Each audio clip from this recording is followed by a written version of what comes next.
Yo minasang, jumpa lagi dengan saya Priyo di Kayekun Channel.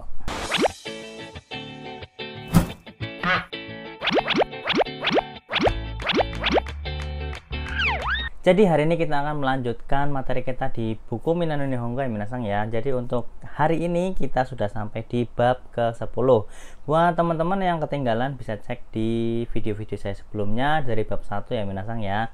Untuk seperti biasa untuk video kali ini kita juga akan belajar pola kalimat dan kosakata-kosakata yang ada di bab 10 ini ya minasang ya. Tanpa basa-basi lagi kita masuk ke dalam materinya. Nah, jadi ada apa aja sih untuk pola kalimat di bab 10 ini?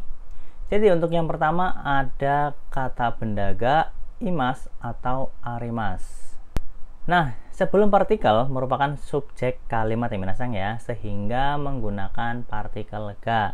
Ingat minasang, kalau partikel ga ini adalah penggunaannya untuk subjek dari sebuah kalimat minasang.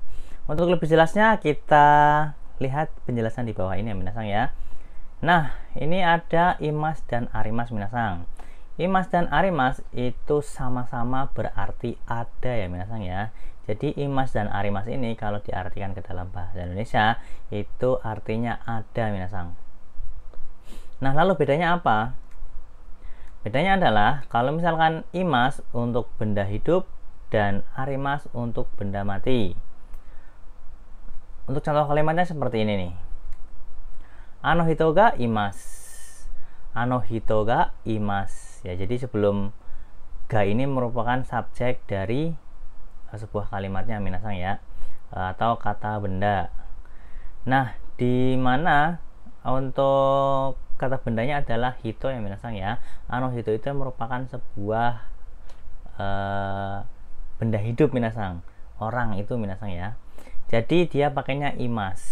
Artinya ada orang itu. Lalu untuk contoh kalimat yang kedua adalah toire ga arimas. Toire ga arimas. Ada toilet. Nah, toire itu kan merupakan benda mati minasang ya. Jadi untuk penggunaannya menggunakan arimas. Lalu ada yang tanya nih, kalau misalkan pohon pakai apa? Kalau misalkan pohon nih ya minasang ya. Kalau misalkan pohon walaupun dia benda hidup tapi dia menggunakan arimas minasang. Kenapa? Karena dia mempunyai gerakan yang pasif ya. Jadi untuk imas itu adalah dipakai untuk benda hidup dan benda yang bisa bergerak secara aktif. Kalau misalkan dia bergerak secara pasif seperti pohon nih, walaupun dia benda hidup, dia menggunakan arimas. Lalu yang kedua untuk obake. Obak itu kan artinya hantu ya minasang ya. Sedangkan dia kan makhluk mati ya mungkin ya minasang menganggapnya. Nah, kalau itu pakainya imas minasang karena dia bergeraknya secara aktif. Lalu untuk robot juga robot yang menyerupai manusia minasang ya. Kalau misalkan robot mesin dia pakai arimas. Kalau misalkan dia robot menyerupai manusia dia pakainya imas minasang karena dia mempunyai pergerakan yang aktif begitu minasang. Lanjut. Untuk pola kalimat yang kedua adalah kata benda satu, di mana kata bendanya itu tempat, diikuti partikel ni, lalu kata benda dua, partikel ga, arimas atau imas. Nah, pola kalimat ini adalah untuk menunjukkan keberadaan benda atau orang minasang. Nah, untuk lebih jelasnya kita ke contoh kalimat. Contoh kalimatnya adalah hako no nakani pasoko ga arimas. Hako no nakani pasoko ga arimas. Artinya adalah ada laptop di dalam kotak ya. Jadi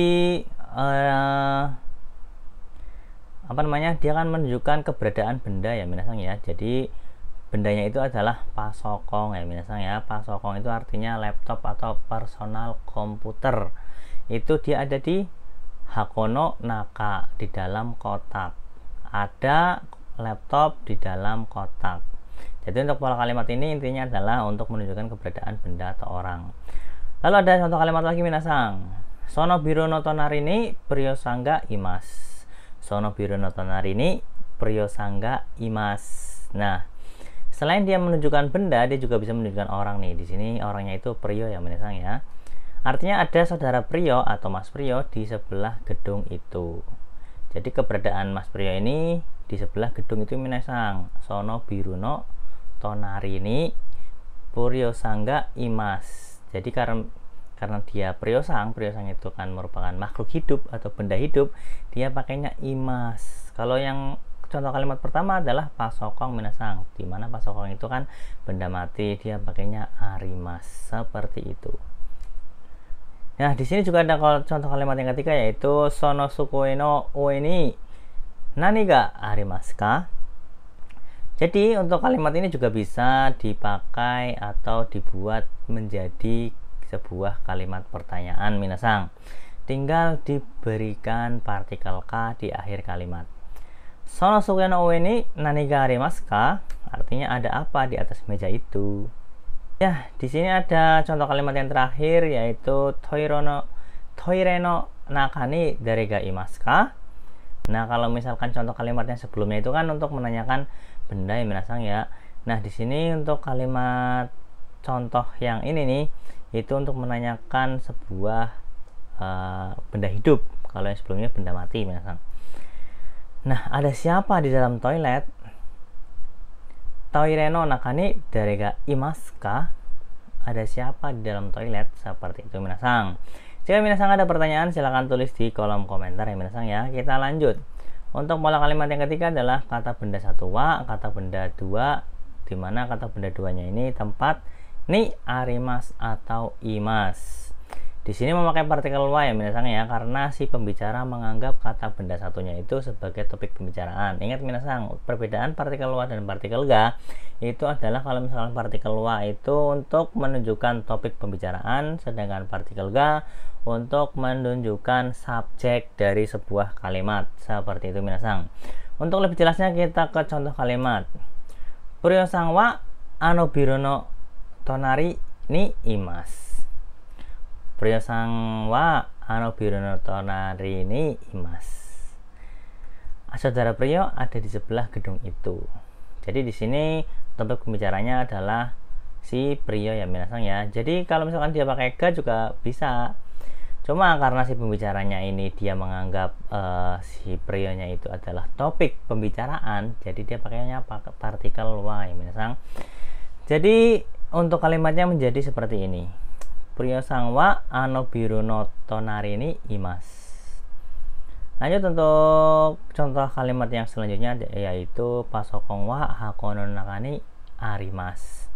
Pasokong wa hakono naka ni arimas. Pasokong wa hakono naka ni arimas. Laptopnya ada di dalam kotak, dimana topik pembicaranya itu adalah pasokong ya minasang ya, atau laptop. Kita lanjut minasang. Untuk pola kalimat yang keempat di bab ini adalah kata benda satu, di mana kata benda satunya itu bisa benda, bisa orang, bisa tempat, diikuti partikel no dan kata benda dua posisi. Nah, untuk contoh kalimatnya sih tadi sudah saya tampilkan ya minasang ya di pola kalimat sebelumnya. Kalau misalkan minasang lupa nih, saya tampilkan lagi minasang. Hakono nakane pasokong ga arimas. Hakono nakane pasokong ga arimas. Nah, artinya adalah ada laptop di dalam kotak gitu ya minasang ya. Jadi yang pertama itu adalah kata benda ya. Hako, kotak. Kata benda satunya kan benda, bisa orang, bisa tempat. Nah, kata benda duanya itu bisa posisi. Nah, di mana kata benda satunya itu hako, kotak, kata benda duanya itu posisinya, yaitu naka, di dalam. Ada laptop di dalam kotak.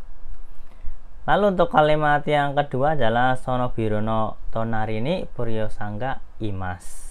Ada saudara Priyo di sebelah gedung itu. Sono biru no tonari ni, nah kan biru itu kan gedung ya minasang ya. Dan dia merupakan benda ya atau tempat. Nah, terus tonari itu kan posisi, kata benda duanya adalah posisi. Seperti itu untuk contoh kalimat di pola kalimat yang keempat ini. Kita lanjut. Pola kalimat yang kelima adalah kata benda satu ya, kata benda dua. Nah, partikel ya dipakai untuk menderetkan kata benda. Pola ini dipakai jika bendanya lebih dari 2 minasang. Untuk akhiran bisa memakai nado, bisa juga tidak, seperti itu. Kalau misalkan ada beberapa benda itu minasang bisa menyebutkan semuanya nih. Kalau misalkan minasang menyebutkan semuanya itu pakai partikel to. Nah, kalau misalkan minasang itu menyebutkan beberapa aja nih, diambil 1-2 aja, itu pakainya partikel ya minasang ya. Ingat minasang. Untuk lebih jelasnya kita ke contoh kalimat ya minasang ya. Contoh kalimatnya adalah Kyoshitsu ni Ryosang ya Tono-san ga imasu. Kyoshitsu ni Ryosang ya Tono-san ga imasu. Itu artinya adalah di kelas ada saudara Priyo, saudara Tono, dan lain-lain. Jadi kan misalkan di sebuah kelas kan banyak murid ya minasang ya, banyak sekali orang. Nah, kalau misalkan minasang pakai partikel to itu harus menyebutkan semuanya.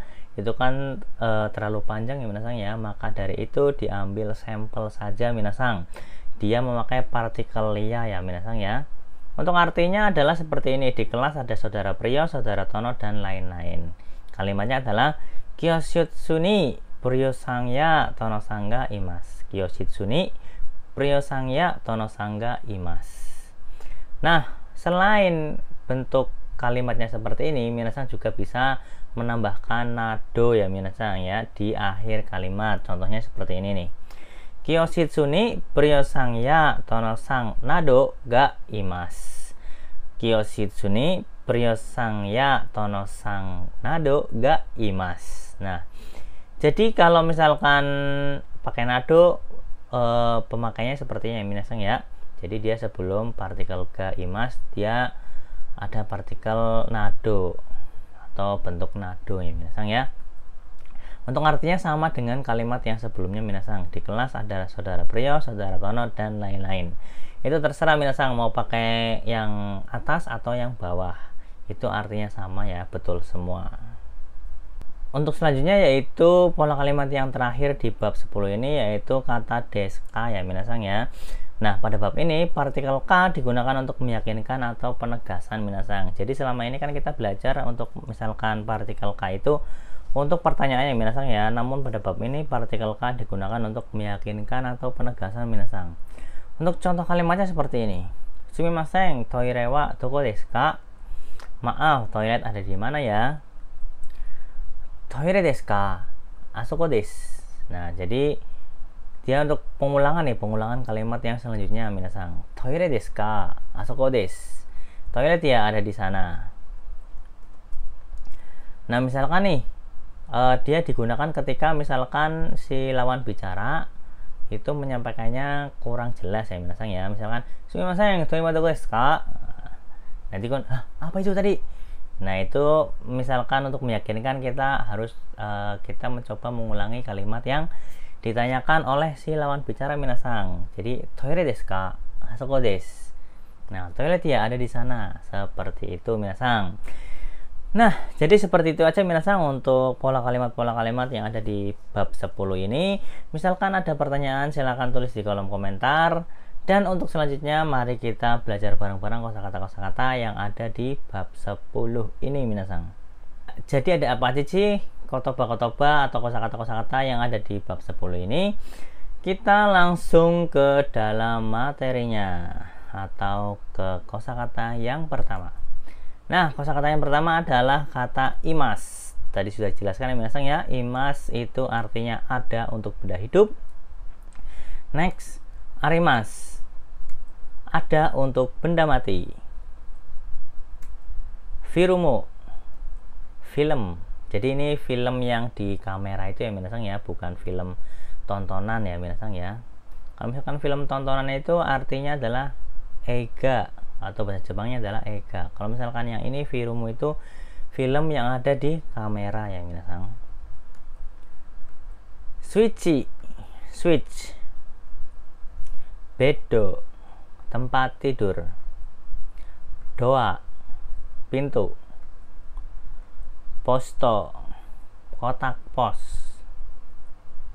Biru gedung. Chiri sausu saus sambal.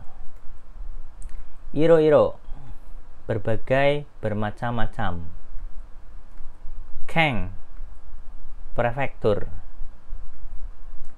Mado, jendela. Tanah, lemari. Hako, kotak. Mono, barang. Ki, pohon atau kayu. Neko, kucing. Inu, anjing. Mae, depan. Shita, bawah. Ushiro, belakang. Naka, dalam. Hidari, kiri. Tonari, sebelah. Soto, luar. Migi, kanan. Aida, antara. Cikaku, dekat. Otokonoko, anak laki-laki. Otokonohito, laki-laki atau pria. Onnanoko, anak perempuan. Onnanohito, wanita atau perempuan. Denchi, baterai. Kouen, taman. Hongya, toko buku. Reizouko, kulkas. Kissaten, tempat minum atau coffee shop. Hai, owari. Jadi seperti itu aja minasang ya untuk kosakata dan pola kalimat yang ada di bab 10 buku Minna no Nihongo 1. Misalkan penjelasan saya itu kecepatan, silakan diulang kembali dan di pause ya minasang ya. Dan jangan lupa juga untuk dicatat hal-hal yang penting minasang. Nah, jika minasang suka dengan video ini, silakan like video ini, dan silakan minasang ada kritik atau pertanyaan, silakan tulis di kolom komentar, dan jangan lupa juga untuk subscribe channel ini sebagai dukungan minasang kepada channel ini ya minasang ya. Untuk video kali ini cukup sampai di sini. Mite kurete arigatou gozaimashita. Otsukare sama deshita.